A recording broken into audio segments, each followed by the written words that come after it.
Massacre aux États-Unis, la motivation derrière elle. L'agence Reuters a fait état d'un rapport qui vient d'être publié ce mercredi 25 janvier 2023 sur les récents massacres de Californie. Ce rapport s'est penché sur les massacres qui ont eu lieu aux États-Unis d'Amérique pour la période de 2016 à 2020. La moitié de ces massacres a été motivée par des conflits personnels, des conflits domestiques ou des conflits sur le lieu du travail.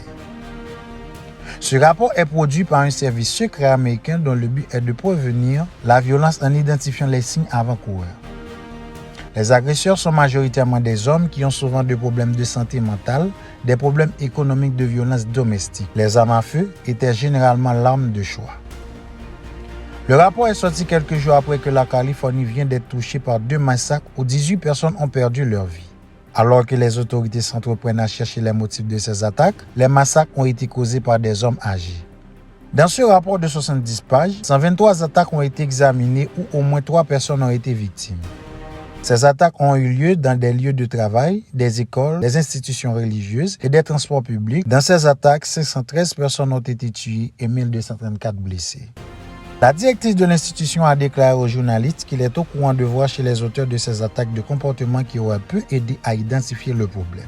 Elle a déclaré que leurs sujets d'intérêt sont la violence et les massacres précédents. Ils en parlent sur les réseaux sociaux et dans leur entourage. Ils portent une arme avec eux au travail ou à l'école. Leurs collègues leur craignent, ils gardent rancune. Elle a ajouté que ce sont les mêmes signes avant-coureurs qu'on trouve encore et encore.